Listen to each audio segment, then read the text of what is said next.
오케이. 그래서 우리 지난 시간에 뭘 했었냐면, 물론 지난 시간에 여러분들한테 약간 공포심을 심어준 감이 없지 않아 있는데 블랙바디 레디에이션을 하면서 굉장히 어려운 아이디어를 쑥 지나갔죠. 왜냐하면 그 어려운 아이디어가 있지만 대충만 이해하면 돼요. 왜냐하면 우리 앞으로 자세히 유도를 할 거기 때문에. 하지만 수학적인 테크닉은 뭐 그렇게 어렵지 않았죠. 앞으로는 좀 더 그 피직스를 많이 집어넣고 하면 여러분들이 왜 이 계산을 하는지를 쉽게 이해할 수 있지만, 지난 시간에 했던 거는 여러분들이 왜 이런 계산을 하는가 하는 거가 약간 궁금했을 거예요. 어쨌든 그렇게 간단하게 이제 푸는 방법이 있어요. 그래서 어쨌든 지난 시간에 했던 게 뭐냐면, 우리가 여태까지 고전적인 방법으로 설명하려고 했던 게 실험적으로나 이론적으로나 잘 풀리지 않는 이제 그런 사실을 한번 여러분들한테 보여주려고 했던 건데, 그래서 우리 지난 시간에 했던 게 블랙바디 레디에이션, 순전히 이론적인 계산이었죠. 물론 실험적으로 빈, 스테판 볼츠만의 법칙, 현대물리에서 많이 배웠던 이런 블랙바디 레디에이션에 대한 여러 가지 규칙들을 어떻게 우리 새로운 개념을 도입해서 해결할 수 있느냐. 왜냐하면 기존적인 개념으로 안 되니까. 기존적인 개념이 무엇이었냐 하면, 블랙바디 안에 전자기파의 에너지 덴시티를 구하고자 하는데, 그 에너지 덴시티는 그 안에 있는 디그리 오브 프리덤을 계산할 수 있으면, 그 디그리 오브 프리덤의 템퍼처 T에서 서멀 이퀄리브리엄을 이루고 있으면, 이퀴파티션 테오렘을 이용하면 각각의 디그리 오브 프리덤당 2분의 1 KT씩 디그리 오브 프리덤을 계산한 다음에 거기다 2분의 1 KT를 곱해서 얻었어요. 그래서 우리 지난 시간에 얻었던 마지막 결과가 뭐였었냐 하면 뭐였더라?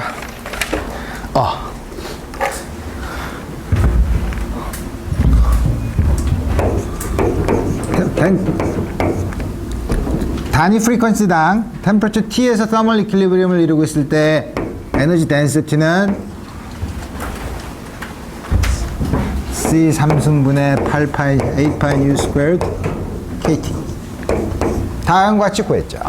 그래서 우리 다음과 같이 구한 다음에 여러 가지 문제가 있다는 사실을 알았어요. 그 중에 하나가 제일 심각한 건 실험 결과가 맞지 않는 거였고, 두 번째는 이론적으로도 이게 에너지 덴시티가 이렇다면, 단위 프리퀀시당 에너지 덴시티가 이렇다면 모든 프리퀀시에 대해서 합하면 이게 당연히 뉴 스퀘어에 비례하는 양이니까 적분을 하면 뉴 3승에 비례하는 양일 테고, 뉴가 무한대로 가는 곳에서는 다이버지 하죠.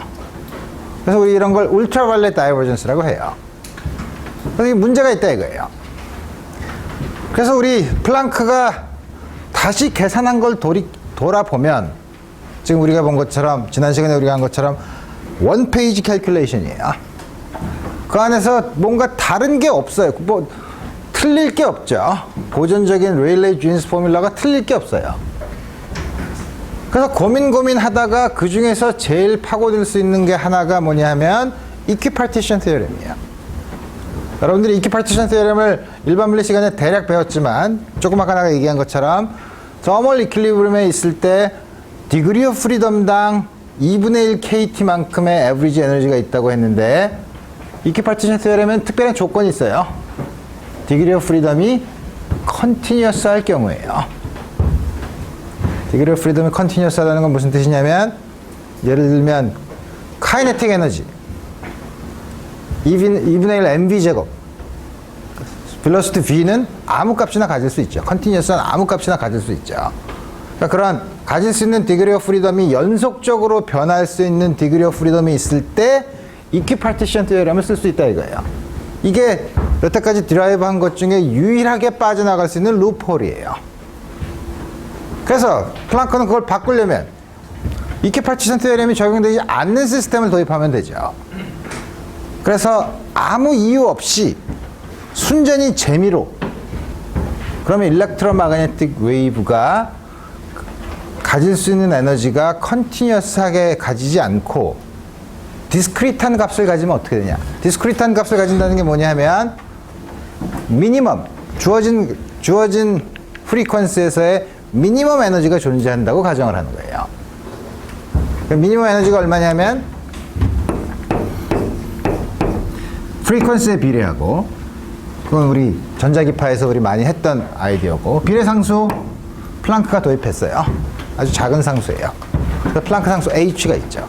다음과 같은 게 프리퀀시 뉴인 일렉트로마그네틱 웨이브가 가질 수 있는 미니멈 에너지라고 생각하죠, 이거예요. 미니멈 에너지란 무슨 뜻이냐 하면, 다른 이거보다 큰 에너지는 이 에너지의 정수배 로밖에 가질 수 없다는 거죠. 이거의 1.5배, 루트 3배 이런 건 없다는 거죠. 우리 이런 걸 우리가 소위 말하는 퀀타이즈 됐다고 얘기해요. 우리가 퀀타이즈 됐다는 건 여러분들이 많이 들어봤을 텐데, 예를 들면 일렉트릭 차지 이런 것도 전자가 가지고 있는 일렉트릭 차지의 정수배로만 존재하죠. 세상에 있는 모든 전하는. 물론 그 전자 하나가 가지고 있는 차지가 굉장히 작기 때문에 우리가 거시적으로 볼 수 있는 전자 하나 가지고 있는 건 한 10에 만 19승 쿨럼 정도 되는데, 우리가 거시적으로 한 1쿨럼 정도가 되면 10에 19승계 정도의 전자가 있으면 그 중에 한두 개 빠져나가는 건 거의 구별을 할 수 없으니까 전하를 거의 컨티뉴어스하게 볼 수도 있지만, 우리가 마치 수영장에 들어갔을 때 들어가서 우리가 물 분자 하나하나를 느끼는 게 아니라 플루이드인 물을 느끼는 것처럼 굉장히 많이 있기 때문에 컨티뉴어스하다고 느끼죠. 그렇지만 우리 여기서는 뭐냐면 그렇지 않고 퀀타이즈되어 있다고 생각해보자 이거예요. 따라서 물론 프리퀀시가 달라지면 에너지가 달라지지만, 어떤 주어진 곳에 모노크로매틱한 프리퀀시가 하나 있는 곳의 에너지는 반드시 요 양의 정수배로만 존재할 수 있다라는 가정을 했어요. 특별한 심오한 자연의 미스터리가 있느냐? 아니에요. 그냥 해봤어요. 왜냐하면 아무런 프린시플이 없기 때문에. 이렇게 하면 이제 얘기는 달라지죠. 얘기가 어떻게 달라지냐면, 네, 에너지가요. 어떤 형태의 에너지예요? 전자기파가 가진 에너지. 마이크로웨이브 오븐에다가 저 컵라면 데워 먹을 때 쓰는 에너지. 우리 전자기파가 있으면 일반 물리 들었어? 네. 포인팅 벡터라고 배워봤어? 네. 포인팅 벡터가 뭐예요? 전자기파가 진행했을 때 단위 시간당 단위 면적당 지나가는 에너지의 플럭스죠. 네. 그게 전자기파의 에너지예요. 그렇게 에너지 정체는 알 수가 없어요. 전자기파의 에너지라니까? 에너지의 정체라니. 자네는 운동 에너지의 정체가 뭔지 알고 있나? 운동 에너지 속도를 측정하고 질량을 알면 운동 에너지를 측정할 수 있죠. 전자기파는 프리퀀시랑 진폭을 알면 고전적으로는 에너지를 측정할 수 있어요. 그죠? 그 에너지가 정체가 뭐냐? 소스가 전자기파에서 나온 일렉트로마그네틱 에너지예요. 오케이? 용수철에 저장된 탄성 에너지는 정체가 뭐냐? 탄성 에너지. 다르게 뭐라고 얘기할 수 없잖아. 거기 저장된 에너지를 탄성 에너지라고 부르는데. 오케이? 그래서 다음과 같이 그러면 에너지가 있으면 템퍼처, 요새 이제 약간 좀 복잡한데, 그러니까 서머다이내믹스의 개념을 도입해야 되는데, 템퍼처 T에서 예를 들면 NHNU라는 혹은 EN이라는 에너지를 가질 probability, 상태가 여러 개 있는데 그 중에서 thermal equilibrium T에 있을 때는 요 에너지를 가질 확률, 상태가 여러 개 있는 것 중에서 특별히 요 상태에 있을 확률은 다음과 같은 양에 비례해요. K는 볼츠만의 컨스탄트고 T는 템퍼처예요. 다음과 같은 팩터를 볼츠만 팩터라고 해요. 더모다이내믹스 안 들으면 당황스럽지만, 여러분들이 1학년 때 일반 물리에서 기체 분자 운동론을 배웠을 때 맥스웰 디스트리뷰션을 할 때 다음과 같은 probability가 나오는 걸 봤죠. 그때 이 에너지 대신에 2분의 1 NV 제곱을 써서 특별한 카이네틱 에너지를 가지고 있을 때의 확률로 나타냈죠. 확률이 다음과 같은 거에 비례해요. 그래서 이런 거를 서머다이내믹스에서는 볼츠만이 처음 그 아이디어를 냈기 때문에 볼츠만 팩터라고 불러요. 물론 probability니까 이걸 모든 에너지에 대해서 다 더하면, 연속적인 값이라면 모든 에너지에 대해서 적분을 하면 1이 되도록 probability를 만들어야 되죠. 근데 이거는 연속적이 아니라 다음과 같이 띄엄띄엄 떨어져 있지만 모든 걸 다 더해야 되죠. 이 자체는 모든 에너지에서 이 팩터를 넣으면 1이 아니죠. 그러니까 노멀라이즈를 해야 되죠. 무슨 말이냐면 이 n을 가지고 있는 거는 노멀라이즈가 어렵나? n이 0부터 무한대까지 있는 모든 이렇게 쓰면 위에 이거를 모든 en에 대해서 n이 0부터 무한대까지 다 합하면 1이 되죠. 그래서 이게 probability예요. temperature T에서 가지고 있는 어떤 특별한 에너지 n이라는 에너지를 가질 상태에 있을 확률이 다음과 같이 주어지죠. 그러면 equipartition theorem은 degree of freedom당 average 에너지를 계산해서 degree of freedom을 곱했는데 우리는 이제는 뭘 계산하냐면 에너지 density를 계산하려면 각 frequency 혹은 각 에너지 상태에 있는 것들에 대해서 확률을 아니까 특별한 에너지를 가질 expectation value를 계산할 수 있죠. 확률이 있으면 우리 항상 expectation value를 계산할 수 있으니까. 그래서 플랑크가 했던 일은 뭐냐면 다음과 같은 확률을 가지고 있을 때 여기 있는 요 n의 expectation value, n의 평균값이 얼마냐 하는 질문을 했어요. expectation value를 계산하는 거는 여러분들이 고등학교 때부터 많이 했죠. probability만 주어져 있으면 언제든지 할 수 있어요. 어떻게 쓸 수 있냐? 우선 H는 플랑크가 도입한 H는 고전적으로는 SI 유닛을 쓰면 굉장히 작죠. 줄 세컨드. 이게 에너지니까 줄의 단위를 가지고 있을 테고 프리퀀시는 시간의 역수고 이거는 차원이 없는 양이니까 시간의 역수를 곱하면 시간이니까 줄 세컨드가 나오죠. 34. 굉장히 작은 양이에요. 그래서 지난 첫 시간에 거시적인 양자역학적인 세상에서 거시적인 세상으로 갈 때는 굉장히 크기가 원자의 크기, 물체의 크기가 커지는 리밋으로 가면 고전역학으로 접근한다고 했는데 그 커지는 리밋을 좀 더 정량적으로 얘기하면 이 상수가 0이라고 생각해도 좋을 때 이 상수가 다른 모든 그 시스템에 있는 그 피지컬 퀀티티랑 비교해 봤을 때 이 양이 너무 작다고 무시할 수 있는 리밋이 클래시컬 리밋에 해당돼요. 그렇지만 플랑크는 아무 생각 없이 도입했어요. 왜냐면 비례상수를 뭔가 하나 써야 되니까. 그래서 우리가 n의 expectation value를 계산하면 우리가 계속 우리 이건 우선 이거 계산할 수 있죠. 이거 어떻게 계산하나? summation n이 0부터 무한대로 갈 때 e to the minus n h nu over kt 여러분들이 잘 아는 등비수열이에요. 무한 등비수열이죠. 등비급수 1 마이너스 r분의 첫항 이걸 쓰는 거죠.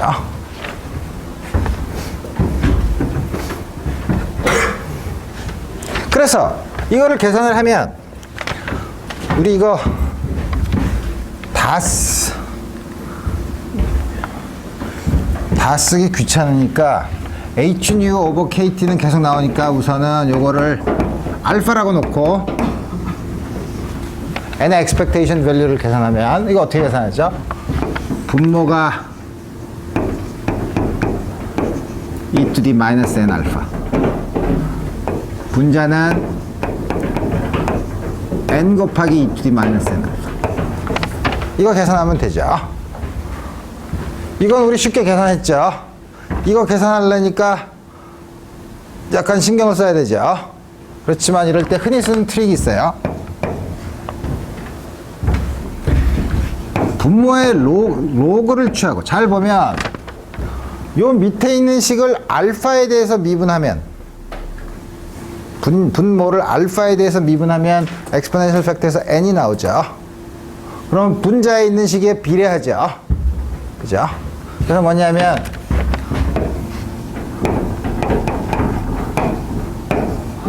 n 알파에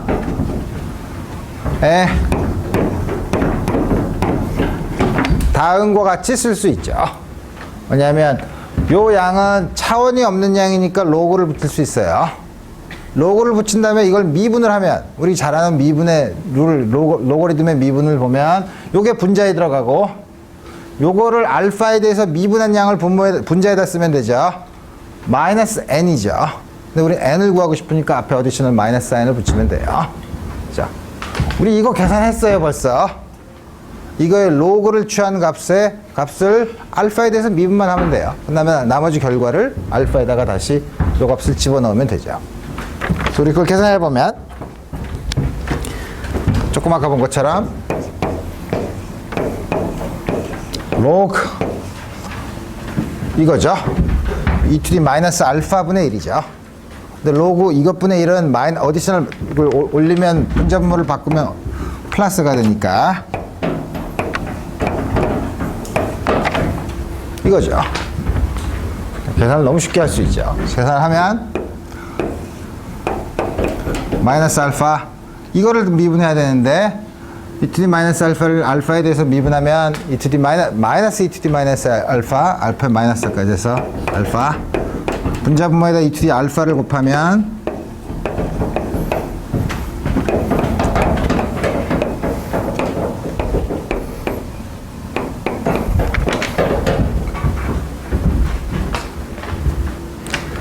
조금 아까 우리 한 거 보면 지난 시간에 우리 한 거 보면 이퀴파티션 시어럼을 썼을 때는 디그리 오브 프리덤을 계산한 다음에 디그리 오브 프리덤당의 에버리지 에너지를 곱했죠.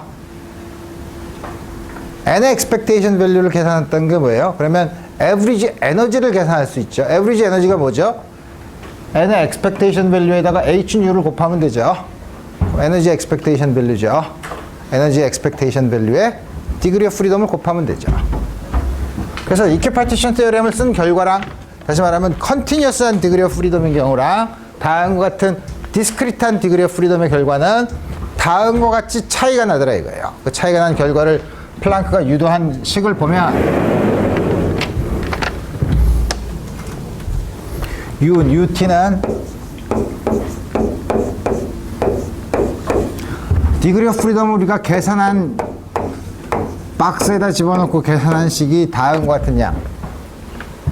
그 다음에 에버리지 에너지를 곱하면 되죠. 에버리지 에너지는 어떻게 되죠? n의 expectation value에다 hnu를 곱하면 되죠. hnu e to the hnu over kt 마이너스 1 c 3승분의 8파이 h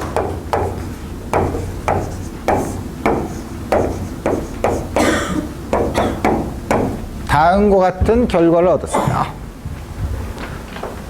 그리고 나서 실험 결과랑 비교해 봤더니 그럼 뭐랑 비교해 봤다는 거야? 대개 별, 스타에서 나오는 빛이 방출되는 게 대개 블랙바디 레디에이션 형태를 띠어요.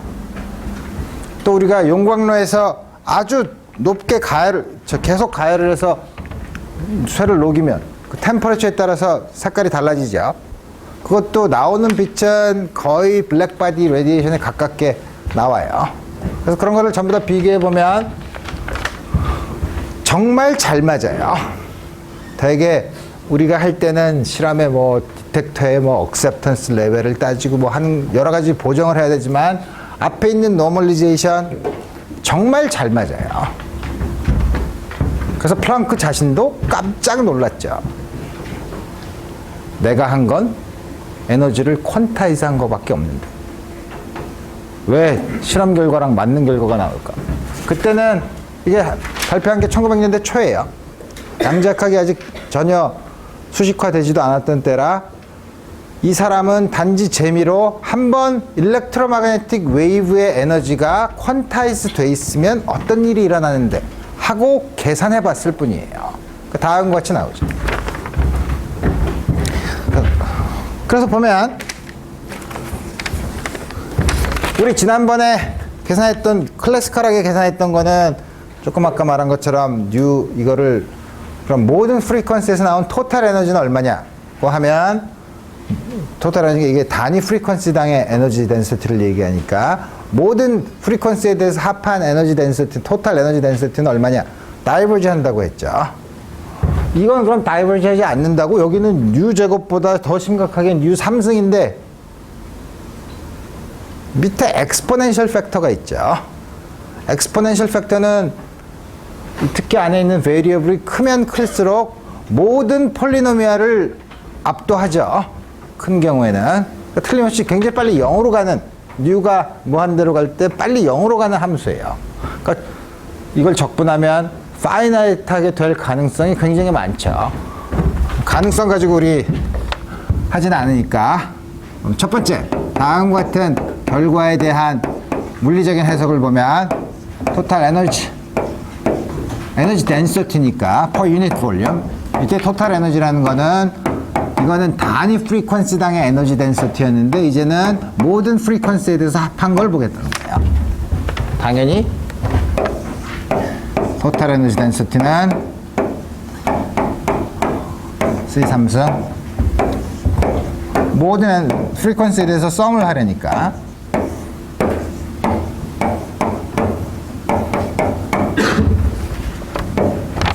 역시 불쾌한 적분이 나왔죠. 하다 보면 세상에 불쾌한 적분이 많이 나와요. 그래서 불쾌한 적분이 나올 때 이 적분을 어떻게 하지? 이 적분을 어떻게 하지? 그래서 수학자들은 이 적분은 파이나이트하다는 것만 증명하면 만족하지만 물리학자들은 그 값이 얼만데. 그래서 별짓을 다 해서라도 푸는 거예요. 그래서 별짓 중에 하나가 가장 쉽게 하면 우선 이게 너무 복잡하니까 hν over kt를 x라고 놓으면 그러면 앞에 있는 게 비례상수니까 dν를 dx로 바꾸려면 요거의 역수를 하나, 세 개니까 4개 곱해줘야 되죠. 그러면 8파의 h c 3승 kt h의 4승 dx x의 3승 2x-1 요거는 디멘션이 없는 넘버예요. 앞에 있는 걸 보면 모든 이 유닛이 에너지 덴서티의 디멘션을 가지고 있어야 될 거예요. 놀랍게도 T의 4승에 비례하죠. 일렉트로마그네틱 복사 에너지가 나오는 스테판 볼츠만의 로가 바로 T의 4승에 비례한다는 거예요. 왜냐하면 물론 이건 에너지고 우리 지난 시간에 에너지와 이미시버티 사이의 관계가 서로 비례한다고 했었죠. 이미시버티가 T의 4승에 비례한다는 스테판 볼츠만의 로를 그대로 증명하고 있어요. 그 앞에 붙어 있는 상수가 요거 결합한 거랑 적분 계산한 값이에요. 이제 계산을 하면 되죠. 남은 건 이 적분이죠. 적분을 어떻게 계산하나?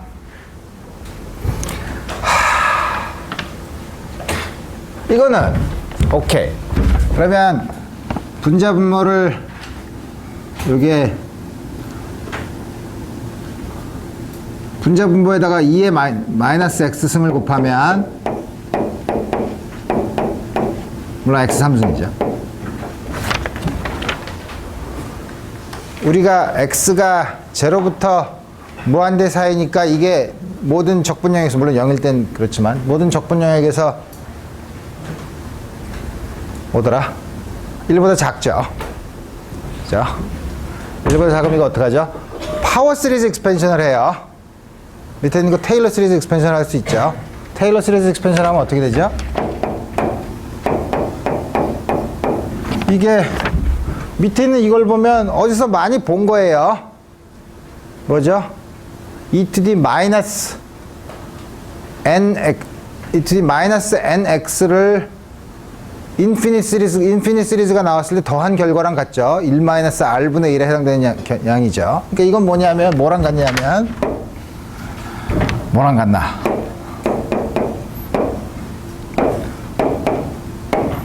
이거랑 같죠. 그래서 위에 있는 이 식을 다시 쓰면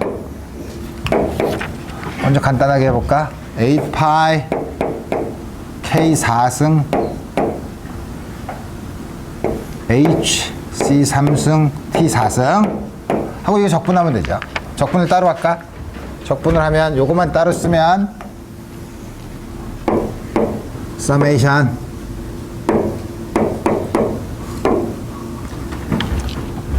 인테그랄 0부터 무한대까지 dx x의 3승 e to the 마이너스 n 플러스 1x. 이건 어디서 많이 본 폼이죠. 여러분들 수리물리 들었어요? 수리물리 안 들은 사람? 없지. 이럴 때 또 한 질문할 수 있어요. 수리물리 들은 사람? 있죠. 수리물리 2학기에 스페셜 펑션 나오죠. 그 중에서 감마 펑션이에요. 그죠? 감마 펑션의 데피니션이에요. 그렇게 얘기하면 여러분들 굉장히 불쾌하죠. 왜냐하면 기억도 잘 안 나는데 무식하게 부분 적분을 계속하면 돼요. 언제까지? 없어질 때까지. 그죠?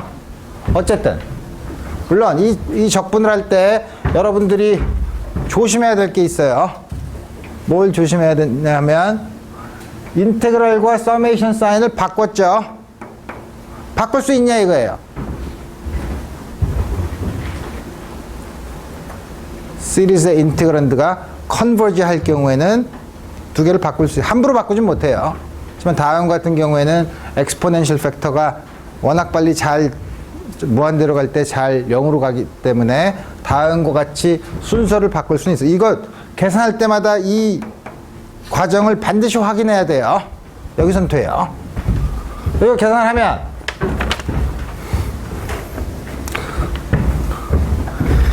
그래서 감마 펑션을 쓰라 그러면 기억도 안 나는데 이건 어쩌지? 부분 적분을 하려는데 부분 적분을 여러 번 하려니까 또 귀찮네. 할 수 있는 방법이 또 있죠. 여기 요 양을 n에 대해서 한 번 미분할 때마다 x가 툭툭 튀어나오죠. 그죠? 그 조금 아까 했던 아이디어를 또 빌리면 e to the 마이너스 n 플러스 1 x를 n에 대해서 3번 미분하면 x의 3승에 비례하는 적분 나와요. 그죠? 이건 여러분들 쉽게 적분할 수 있죠. 그죠? 그래서 보면 이 양은 제로부터 했을 때 이렇게 되면 n이 제로부터 하지 말고 1부터 하지 뭐. 자, x 3승 마이너스 nx죠. 요 양은 ddn에 n은 인디펜던트한 베리어블로 볼 수 있으니까 이거에 3번 마이너스를 붙여야죠.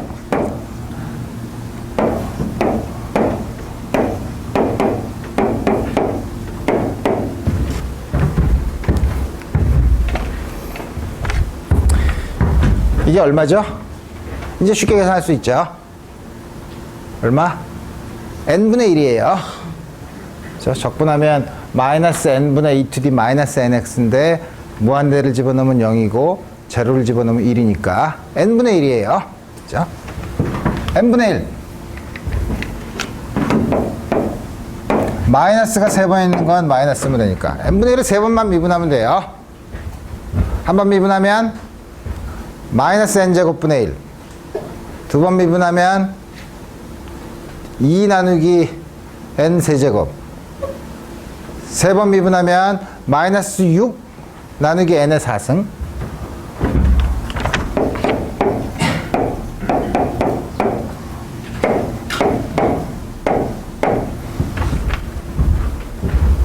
이거 컨버지 하는 시리즈예요. 여러분들 역시 수리물리 시간에 제일 먼저 배우는 것 중에 하나가 시리즈의 컨버전스죠. n분의 1은 alternately converge. 부호가 계속 바뀌지 않고 계속 더하는 거는 다이버지지만 n 제곱분의 1부터는 컨버지 해요. n 3승분의 1, n 4승분의 1. 수리물리를 역시 배웠다면 리만 제타 펑션이에요. 불쾌하죠? 그렇다면 여러분들 불쾌하면 n이 1부터 무한대까지 n 4승분의 1을 계산하면 얼마냐? 라는 거를 수리물리 책을 찾아서 숙제로 낼 수도 있는데 그러지 말고 답은 90분의 파이 4승이에요. 적분하면. 그래서 이 양은 15분의 파이 4승. 다 집어넣으면 여기다가 파이 4승.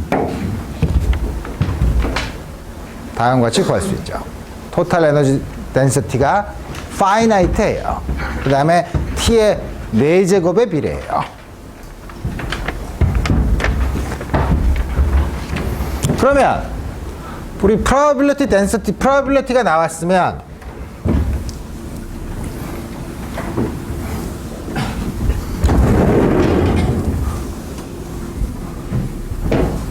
probability가 가장 큰 에너지는 얼마냐 이거예요. 전체 average value랑은 다르죠. 여러분들이 역시 기억에도 잘 나지 않는 일반 물리 시간에 기체 분자 운동론을 보면 맥스웰 디스트리뷰션이 나왔을 때 루트 민 스퀘어의 값, most probable speed의 값, 뭐 이런 거 다 계산했었죠. most probable 에너지가 얼마냐 하는 걸 우리 생각해 볼 수 있는데, 그럼 우리 어떻게 계산할 수 있죠?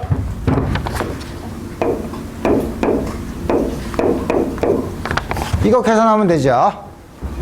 u가 new에 대한 펑션인데 이거의 최대값은 우리가 대개 계산해보면 new의 세제곱에 비례하고 분모는 엑스포넨셜 팩터니까 처음에는 이렇게 지나갈 테고 나중에는 감소할 테니까 대략 다음과 같은 형태가 될 거예요.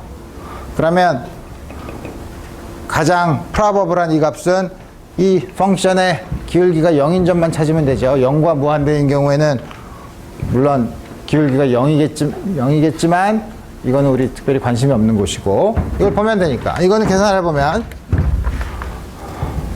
뭐였었더라? 상수는 앞에 있는 복잡한 상수는 신경 쓰지 말고 미분을 하면 hnu over kt 마이너스 1분의 1에 원래 건 뭐였었냐면 some constant new의 3승 e to the h nu kt 마이너스 1이죠. 앞에 있는 여러 가지 상수가 있지만 우리 이건 필요 없이 요걸 미분해서 0이 되는 점을 찾으면 되죠. 그러면 역시 체인 룰을 쓰면 요거의 제곱분의 첫 번째 거 미분 한 거 그대로 쓰고 마이너스 분자 거 그대로 쓰고 밑에 있는 걸 미분하면 뉴에 대해서 미분하면 KT 이게 0인 거죠. 우리 이건 걱정할 필요 없어요. 분모가 0이진 않으니까 우리 요거만 0이 되는 걸 찾으면 돼요. 근데 우리 뉴가 0인 부분은 안 보니까 양변이 뉴 제곱 뉴 3승이니까 양변을 뉴 제곱으로 나눠줘도 되죠.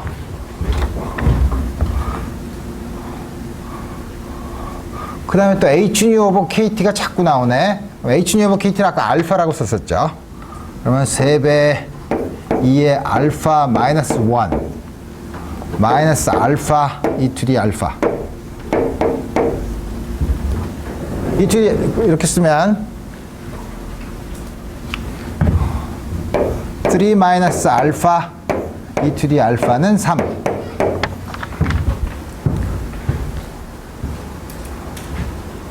손으로 못 풀어요. 그죠? 이런 방정식 못 풀어요. 어떻게 한다고요? 컴퓨터에 넣어서 뉴메리컬하게 원하는 애큐러시까지 구할 수 있어요. 우리 그걸 구하면 그때 나타나는 값이 있으면 대략 알파가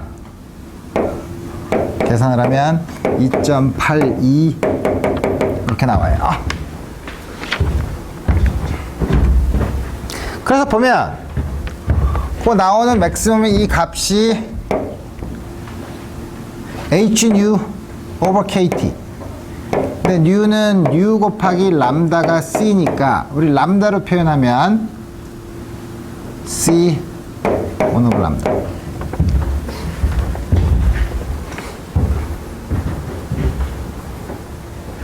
물론 특정한 람다죠. 이게 되는 max라는 거는 가장 probability가 큰 경우.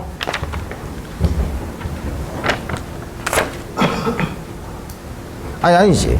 이렇게 쓰면 그렇죠. 이렇게 되죠. 그러면 람다 맥스는 2.82 HC K 1 over T.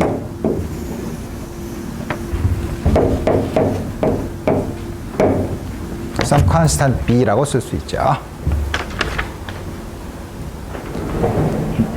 플랑크가 다음과 같은 이상한 어썸션을 써서 계산하기 전에 빈이라는 물리학자가 블랙바디 레디에이션에서 가장 인텐서티가 센 빛, 에너지가 가장 많이 존재하는 상태는 웨이브랭스는 템퍼러처에 반비례한다는 게 빈의 법칙이에요. 이것도 유도할 수 있죠.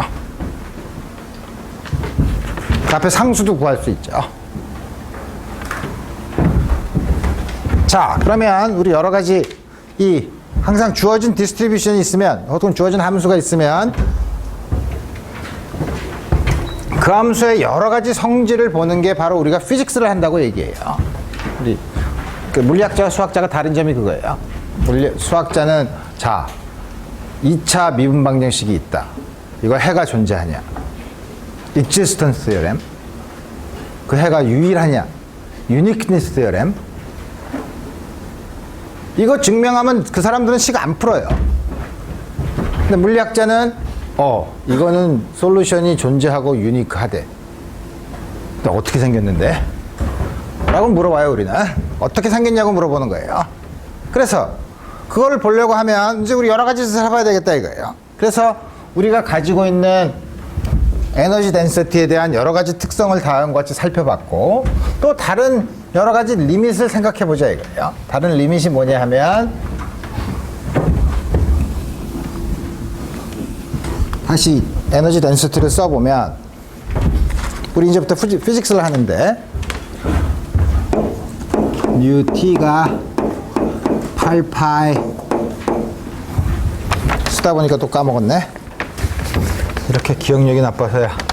H, C 3승, U 3승,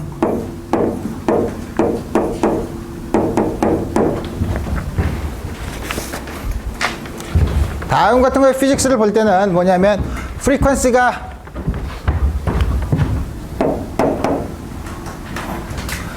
굉장히 작으면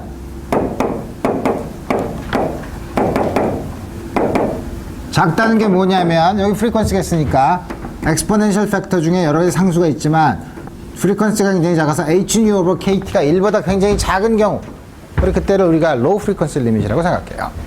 그 경우는 이 값을 어프록시메이션을 할 수 있죠. 어떻게? 이거를 파워 시리즈 익스펜션을 하면 되죠.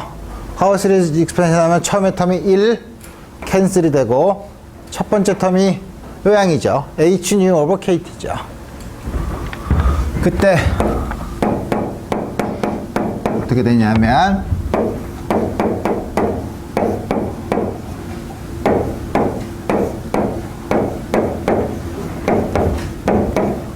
H는 서로 상쇄되고 8파이 C 3승 U 상쇄되고, 어디서 많이 봤죠? 고전적으로 유도한 레일레이 주인스 포뮬라예요. 그러니까 로우 프리퀀시 리밋에서는 플랑크가 얻은 포뮬라랑 클래시컬하게 얻은 거랑 똑같다는 거죠. 아까 말한 U T를 봤을 때 다음과 같이 되는데 틀림없이 로우 프리퀀시로 가면 U 스퀘어에 비례하는 양이 되는데 이 근처가 클래시컬 리밋과 잘 맞는 경우죠. 다른 경우가 여기서부터 벗어나면 그때부터는 클래시컬한 리밋과 퀀텀 리밋은 큰 디비에이션을 보이죠. 그럼 당연히 라지 에너지, 로우, 하이 프리퀀시 리밋도 생각해 봐야 될 텐데,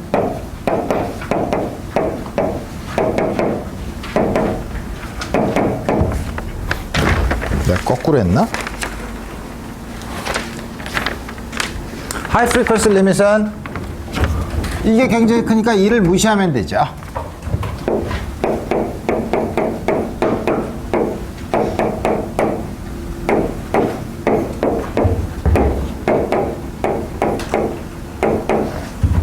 다음과 같은 형태로 주어져요. 엑스포넨셜이 감소하죠. 예, 삼승 있지만. 그래서 다음과 같이 얻었어요. 그래서 그 당시의 물리학자들은 깜짝 놀랐죠. 아주 간단한 심플 어썸션 하나로, 이퀴파티션 시어럼을 깨는 어썸션 하나로 블랙바디 레디에이션에 나온 그 전에 소위 피노미널 로지컬한, 다시 말하면 관측의 그 퍼스트 프린시플에서 이유를 알지는 못하지만 관측에 의해서 얻은 결과로 얻은 법칙들을 하나로 설명할 수 있었어요.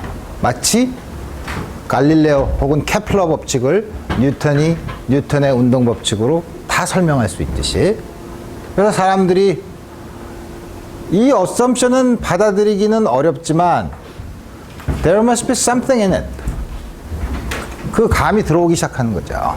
이건 틀림없이 뭔가 여기 있다라는, 특히 일렉트로마그네틱 에너지가 퀀타이즈 돼 있다, 주어진 프리퀀시에 대해서 미니멈 에너지가 존재한다라는 사실이 드디어 사람들에게 받아들여지기 시작하는 거죠. 뭔진 모르지만 그 정체는, 조금 아까 저 학생 말대로 그 정체는 잘 모르지만 자, 그래서 블랙바디 레디에이션에 대해서는 다음과 같이 소개를 끝내고, 그 다음에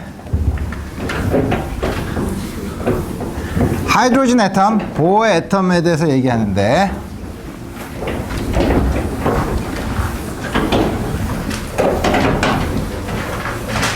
보어 애텀에 대해서 현대물리에서 유도하듯이 모든 걸 주먹구구식으로 유도할 필요는 못 느껴요.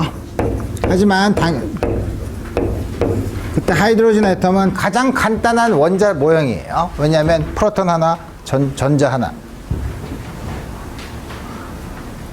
쿨럼 포스니까 R제곱분의 1에 비례하는 힘이죠. 그래비테이셔널 포스도 R제곱분의 1에 비례하는 힘이죠. R제곱분의 1에 비례하는 힘이면은 케플러 법칙에 의해서 항상 타원 궤도를 그리게 돼 있어요. 그래서 처음에 생각할 때는 이것도 마치 태양 주위에 지구를 도는 시스템으로 생각을 해요. 물론 아주 틀린 아이디어예요. 그렇지만 그때는 양자역학이 아직 포뮬레이트가 되지 않았으니까 고전적인 수단에 의존할 수밖에 없는데 그렇게 돈다 이거예요. 그렇게 돌 때 이 수소 원자의 에너지 스펙트럼을 어떻게 설명할 수 있을 것인가?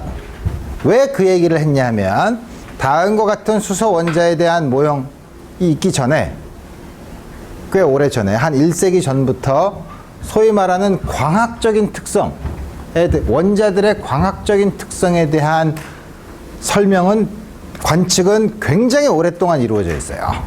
그게 뭐냐 하면, 어떤, 예를 들어서 금속을 촛불에다 태운 다음에 무슨 파란색이 나타난다, 뭐 이런 것처럼 어떤 특별한 금속을 연소시켰다가 높은 에너지 상태에서 내려올 때 보면 거기서 나오는 그 원자에서 나오는 빛의 스펙트럼이 연속적 컨티뉴어스하게 이루어지는 게 아니라 특별한 프리퀀스에서만 나오더라, 혹은 특별한 웨이브랭스에서만 방출이 되더라 이거예요. 혹은 그런 걸 우리가 소위 라인 스펙트럼이라고 얘기해요. 또 반대로 어떤 그 특정한 원소에 전자기파를, 여러 종류의 프리퀀시를 가지는 전자기파를 쪼여봤더니 모든 전자기파의 에너지를 흡수하는 것이 아니라 특정한 웨이브랭스를 가진 전자기파만 흡수하더라 이거예요.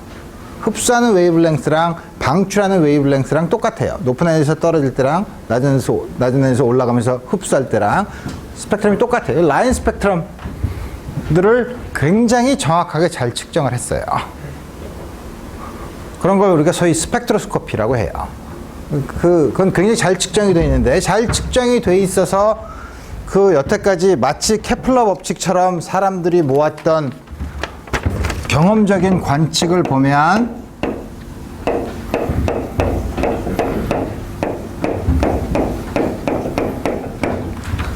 특별한 라인 스펙트럼, 높은 에너지에서 낮은 에너지로 내려서 방출되거나 흡수되는 전자기파의 웨이브랭크의 역수는 뭐에 비례하는데, some number, 정수의 제곱의 역수의 차이로 나타내지더라 이거예요. 물론 N1이 N2보다 작으면 양수가 되니까 람다가 양수라는 거는 방출된 걸 얘기하고, 이게 N1이 더 커서 음수가 된다는 건 흡수한다는 걸 얘기했는데, 어쨌든 경험적으로 측정을 해보니까 다음과 같은 형태로 이루어지더라 이거예요. 앞에 있는 거는 리드버그 상수라고 해서 그냥 어떤 some 비례하는 상수를 나타내는 거고, 다음과 같은 형태로 나타난다는 거는 잘 이스태블리시 되어 있던 사실이에요. 그렇지만 왜 이렇게 나타나느냐? 아무도 몰라요. 그래서 그때부터 양자역학이 나오기 전까지 사람들이 했던 일이 뭔지 알아요? 이게 왜 2일까? 2.1이면 어떻게 되는데? 2.3이면 어떻게 되는데? 이거 가지고 주구장창 얘기하고 있었어요. 그러다가 보어가 나타났죠. 보어가 나타나서 자, 이걸 어떻게 설명할까? 보어 모델, 정말 모델이에요. 포스트 프린시플이 아니라 자기가 만든 모델이에요. 왜 모델이라는 걸 강조하는지 들어봅시다. 첫 번째, 이 모델에 특별한 포스툴렛이 3개가 있는데, 하나는 스테이셔너리 스테이트가 있다는 거예요.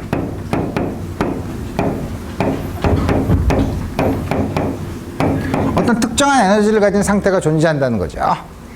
그거야. 태양 주위에 지구가 돌 때도 특정한 에너지를 가진 스테이트가 존재하죠. 그죠? 그렇지만 주어진 에너지를 역학적인 에너지를 주어지면 어떤 컨티뉴어스한 모든 값을 가질 수 있죠. 근데 불행하게도 수소 원자인 경우에는 원궤도를 그릴 때 불행한 문제가 생겨요. 어떤 문제가 생기냐면 그 두 원자핵, 양성자와 전자는 전하를 띠고 있는 물체예요. 전하를 띠고 있는 물체가 예를 들어서 원운동을 하면 원운동은 가속운동이에요. 그죠? 구심력이 센트리페탈 포스가 있어야지 이렇게 돌죠. 전하를 띤 입자가 가속하면 반드시 전자기파를 방출하게 돼 있어요. 그러니까 이게 돌면 전자기파를 방출해요. 전자기파는 에너지를 가지고 있죠. 에너지를 잃어요. 에너지를 잃으면 원자핵 안으로 들어가요. 그러면 태양계도 마찬가지 아닌가요? 태양 주위에 지구가 있는데 돌다 보면 그것도 가속을 받는데요. 물론 가속을 받죠. 가속을 받으면 비슷하니까 이때는 전하가 가속이 되면 전자기파가 나오지만 질량 있는 물체가 가속이 되면 그래비테이셔널 웨이브가 나와요. 근데 그래비테이셔널 웨이브로 나오는 에너지는 너무 작아요. 왜?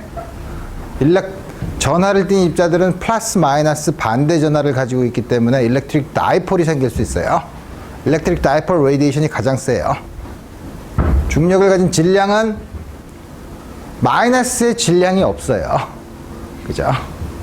그래서 뭐냐면 mass gravitational dipole moment가 없어요.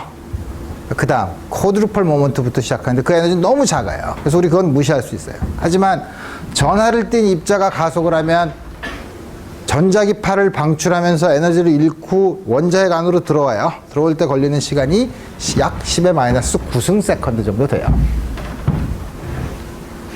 우리 몸을 이루는 대부분은 수소예요. 여러분들 대개 방사능 물질의 위험성을 나타낼 때 인체에 해를 끼칠 때 인체에 어느 정도 에너지가 흡수되느냐 할 때 인체를 뭘로 보죠? 물로 봐요. 우리의 몸의 90%는 물이니까 그냥 물은 뭐죠? 수소 원자 2개랑 산소 원자 하나죠. 물 분자가 있다고 생각을 해요.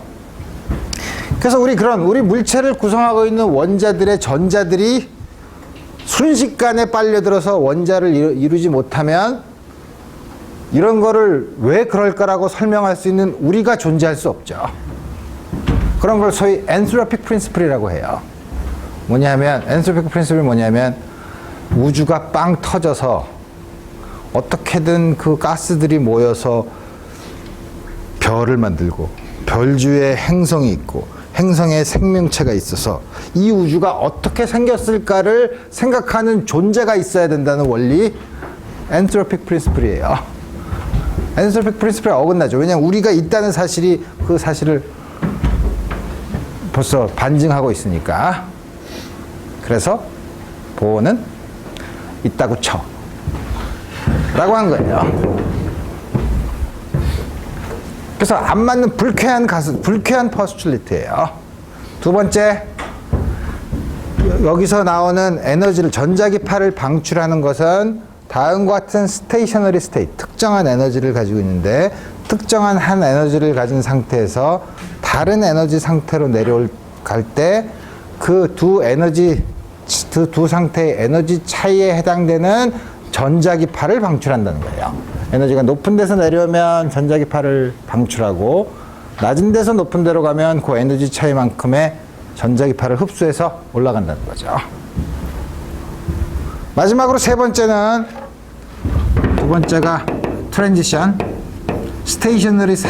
트랜지션 할 때 스테이셔너리 스테이트 사이에만 트랜지션이 일어나고 그때 전자기파를 흡수하거나 방출한다는 거고. 세 번째, 가지고 있는 앵귤러 모멘텀은 오비탈 앵귤러 모멘텀은 퀀타이즈 돼 있다고 가정해요.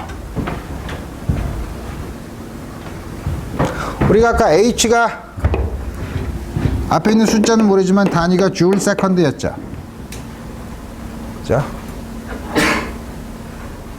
앵귤러 모멘텀의 차원은 어떻게 되죠? 앵귤러 모멘텀은 R 크로스 P니까 길이에다가 운동량을 곱하면 되죠. VR. 이거는 R을 T로 나누면 되네. 근데 아니 그렇게 하면 안 되지. 다시 MRV 이 차원만 볼 거예요. 그럼 요거를 T로 나눈 다음에 T를 곱하면 요게 V의 차원이네. 그럼 MV 제곱이네. 그럼 운동에너지니까 에너지의 차원이죠. 에너지의 차원에다 시간을 곱한 거죠. 그러니까 H라는 거의 디멘션을 보면 각 운동량의 디멘션이랑 똑같아요. 그래서 각 운동량이 H 2파 라고 가정해요. 그래서 우리 앞으로 요 양이 많이 나타나요. H를 2파이로 나눈 양. 우리 자꾸 다 쓸 때마다 귀찮으니까 H에다가 다음과 같이 H바라고 읽어요. 여러분들 선배나 다른 사람들이 자꾸 H를 하라고 읽는 프랑크가 독일 사람이니까 원어민? 아니지. 원래 그 사람이 사용하는 영어로 하라고 쓰면서 이거는 하바라고 읽죠. 독일어와 미국어가 섞여 있죠. 그래서 우리 그런 거 안 해요.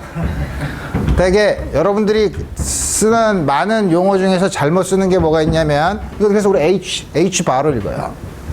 편미분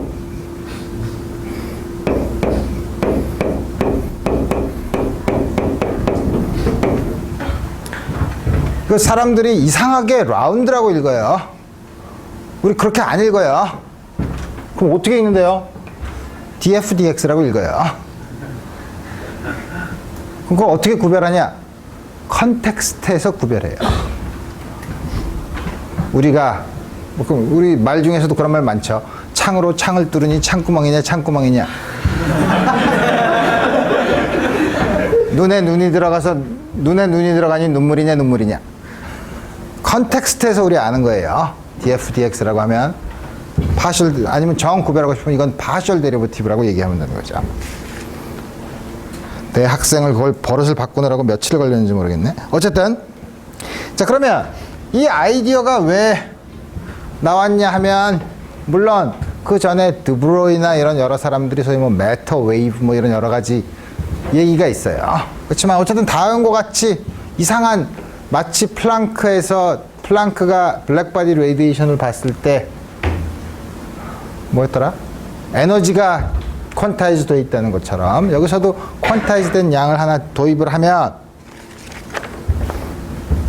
우리 그 다음부터 고전적인 방법을 써요. 뭐냐면 쿨럼 포스 SI 유닛에서 보면 원자 번호가 Z면 ZE squared 4pi epsilon 0 R squared 쿨럼 포스죠. 이게 원운동을 하니까 centripetal force 그래서 이거 R제곱을 이쪽으로 넘기면 MV제곱 R은 CE squared 4pi epsilon 0 원운동을 한다. 사실 그냥 원운동을 한다면 MVR 곱하기 V죠. MVR이 각운동량이죠. LV V 곱하기 L이 NH바라는 거죠. 속도를 정할 수 있어요. 그죠? 속도가 마저 써야지. 속도는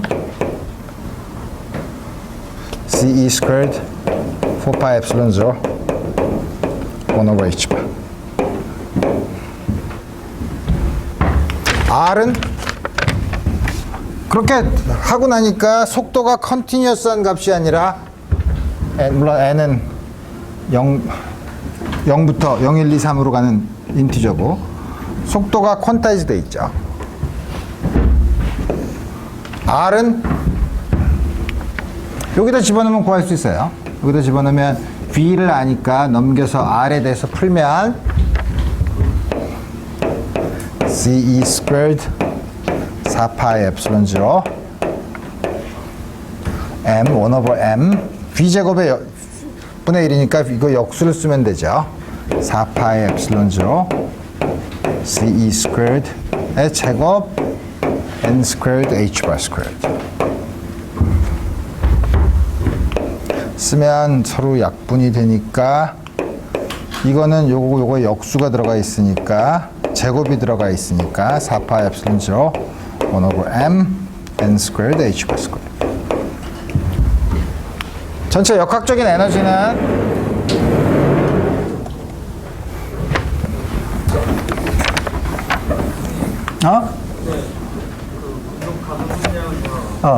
그때 가정한 근거가 뭐예요? 포스츄레이트니까 처음에 스테이셔너리 스테이트를 가정한 근거가 뭔데? 포스츄레이트니까 근데 어느 정도 그게 있어야 되잖아요. 그럴 만한 그게 얘기하기가 곤란해요. 만약에 다음과 같이 해서 라인 스펙트럼을 잘 설명할 수 있으면 광학을 배울 때 페르마스 프린시플 알아요? 한 점에서 다른 점까지 최단 시간을 해서 가야지 된다는 거? 그건 얼마나 정당성이 있는데? 왜 그런데? 설명하기 어렵죠? 그럴 때 우리가 프린시플이라고 불러요. 이 프린시플을 가지고 설명하면 많은 현상이 설명된다고 했는데 그 프린시플을 왜 만들었는데 무슨 정당성이 있는데 한번 해봤어.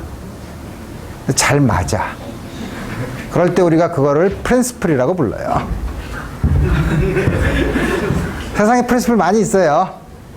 여기선 그러면 왜 L을 NH바라고 했을까? 물론 나중에 역사적으로 보면 아까 말한 것처럼 드브로의 매터웨이브 같은 거에 모티베이션을 받았지만 그냥 한번 해봤어요. 그래서 포스츄레이트라고 불러요. 그래서 이 보어의 이거를 하이드로진 애텀에 대한 theory라고 얘기하지 않고 하이드로진 애텀에 대한 모델이라고 얘기해요. 왜? 지금 아까 말한 것처럼 정당화시킬 수 있는 이유가 없는 포스츄레이트를 가지고 시작하기 때문에. 말인지 알겠죠? 그래서 이거를 계산해 보면 역학적 에너지는 이거 계산하면 돼요. 카이네틱 에너지 플러스 포텐셜 에너지죠.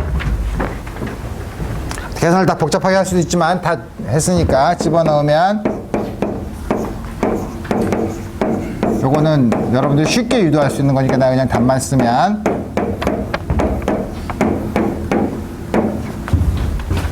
다음과 같이 나오더라 이거예요. 리드버그 상수에 해당되는 거. 왜냐하면 이거는 H, 뉴 N으로 쓸 거기 때문에 이거는 뉴 N은 거꾸로 썼네. H, 뉴가 뭐더라? C 오버 람다. 다음과 같이 쓸 거기 때문에 이거 보면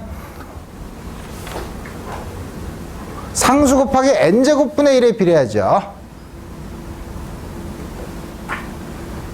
근데 라인 스펙트럼은 어떻게 된다 그랬어요?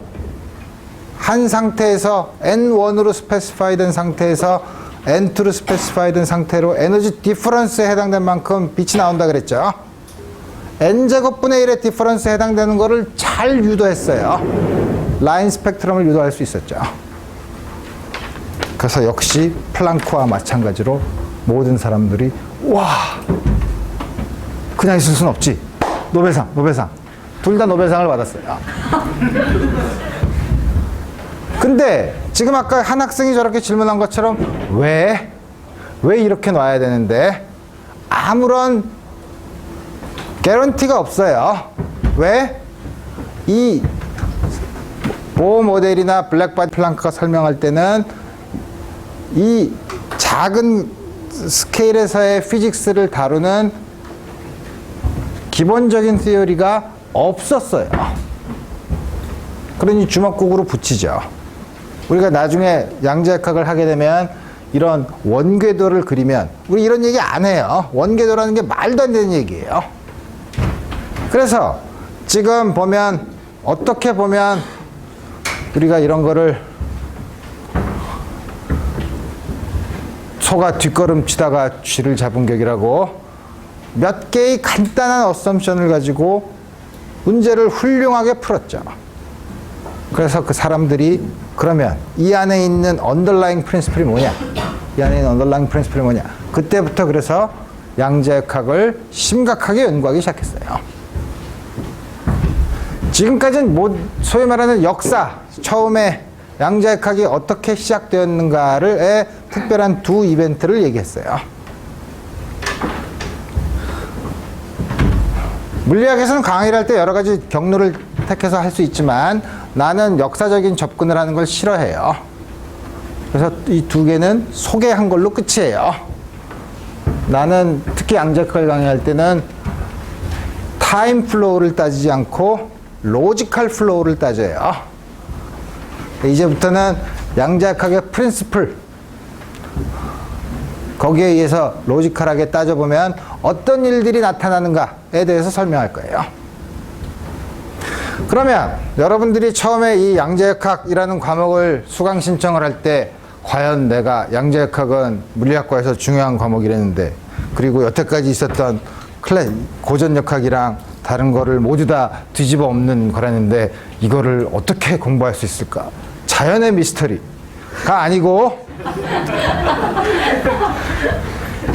뭐냐면 어떤 시스템, 되게 이걸 보고 진정으로 웃는 사람은 플레이스테이션의 라쳇 앤 클랭크를 보면 아는데 어쨌든 이 어떤 시스템이든 우리가 보면 우리가 지금 시스템은 뭐냐면 굉장히 천천히 움직이는 원자 정도의 크기의 작은 시스템을 생각하는데 우리가 이 시스템에서 보고자 하는 물리량이 뭔가 도대체 우리가 뭘 기술할 것인가를 먼저 생각을 해야 돼요. 우리가 마치 통계 물리를 볼 때는 기본적인 변수들이 뭐냐, 우리가 관측할 수 있는 변수들이 뭐냐, 프레셔, 볼륨, 템퍼러처 뭐 이런 걸 보는 것처럼 양자역학에서도 보는 게 뭐냐면 양자역학에서 보는 거는 나와 있는 모든 작은 크기의 현상에서는 웨이브 네이처가 있어요. 기본적으로 웨이브 네이처가 있어요. 그게 무슨 말이야? 웨이브 네이처가 있다니. 그래서 여러분들이 혹시 뭐 입자와 파동의 이중성 잊어버려요. 우린 전부 다 파동으로 기술할 거예요. 그럼 파동으로 기술한다면, 입자를 파동으로 기술한다면 그게 도대체 무슨 뜻이냐? 파동이 도대체 뭐에 해당되는 건데? 그 이슈는 남아있어요. 우리가 파동에 대해서 잘 설명을 하면 그 파동이 입자에 관련된 게 도대체 입자에 어떤 걸 설명하는 파동이냐? 우리 이런 거를 이제 고민을 할 수는 있어요. 그래서 사람들이 나중에 이제 배우겠지만 우리가 가지고 있는 파동은 소위 웨이브 펑션은 그의 절대값의 제곱이 그 입자가 특별한 공간에 존재할 확률에 해당된다. 먼저 이런 얘기를 해요. 우리 그렇지만 그거는 나중에 생각하자 이거예요. 그러면 그렇게 웨이브를 보면 그럼 정말 세상이 달라지냐? 고전적인 입자를 생각하면 굉장히 달라져요. 그렇지만 고전적으로 우리가 파동 현상을 공부하지 않았냐? 많이 했죠. 기타줄 튕길 때 양쪽 끝이 고정된 줄을 튕길 때 생기는 파동의 형태는 잘 알죠. 어떤 입자를 밖으로 도망가지 못하는 벽 안에다 가둬놓으면 그 안에 생기는 파동은 기타줄과 똑같아요. 우리가 앞으로 양자역학적인 설명을 하면서 고전역학에서 나타나는 현상이랑 굉장히 비슷한 거를 우리가 얘기할 수 있는데 그 비슷하게 얘기할 수 있는 게 고전역학에서의 입자의 운동이 아니라 파동 현상이랑 계속 비교를 하면 아주 잘 이해를 할 수 있어요. 물론 어넬로지에 불과하지만. 그 다음에 또 하나, 왜 그러면 양자역학 미시적인 세계를 볼 때 웨이브 네이처가 중요하냐? 웨이브의 가장 큰 특성은 슈퍼포지션이 가능하다는 거예요. 리니어 슈퍼포지션이 가능해요. 그게 무슨 말이냐면 한 파동과 두 파동이 섞여 있을 때, 합해졌을 때의 파동의 앰플리튜드는 더하면 되죠. 그죠? 그렇게 해서 나타나는 웨이브의 가장 큰 특징이 뭐죠? 인터피어런스가 생긴다는 거예요. 두 개가 컨스트럭티브 인터피어런스를 할 수도 있고 디스트럭티브한 인터피어런스를 할 수 있다는 거예요. 20세기 초에 사람들이 원자 마이크로스코픽한 시스템에서 관측한 여러 복잡한 사실들이 있지만 그 복잡한 사실들에서 가장 퍼즐링했던 게 뭐냐면 파티클이 미시적인 세계에서는 인터피어런스 패턴이 보이더라 이거예요. 인터피어런스를 설명할 수 있는 가장 좋은 도구는 웨이브예요. 그래서 우리는 웨이브로 기술할 거예요. 모든 걸. 왜냐하면 그렇지 않으면 미시적인 세계에서 우리가 측정한 인터피어런스 패턴들을 설명할 길이 없기 때문에. 그럼 그 웨이브가 과연 뭐에 해당되느냐? 그건 나중에 생각해 봅시다. 그렇지만 그럼 웨이브라 그러면 여러분들이 난 웨이브를 옛날에 할 때도 헷갈렸는데 그걸 가지고 시작하려고 그러면 어떡하지? 해서 웨이브에 대한 기본적인 수학적인 앞으로 양자역학에서 계속 쓸 기본적인 테크닉을 여러분이랑 같이 간단하게 길게 리뷰를 한 다음에 그 다음에 그 아이디어를 간단한 양자역학적인 시스템에 어떻게 적용할 수 있는지를 지금부터 차근차근 생각해 보도록 합시다. 생각해 보려고 하는데 시간이 거의 다 됐네. 그래서 그럼 오늘은 여기까지 하고 다음 시간에 그러면 웨이브의 슈퍼포지션을 우리가 어떻게 다룰 것인가에 대해서 생각해 보도록 합시다. 오늘 여기까지 하겠어요.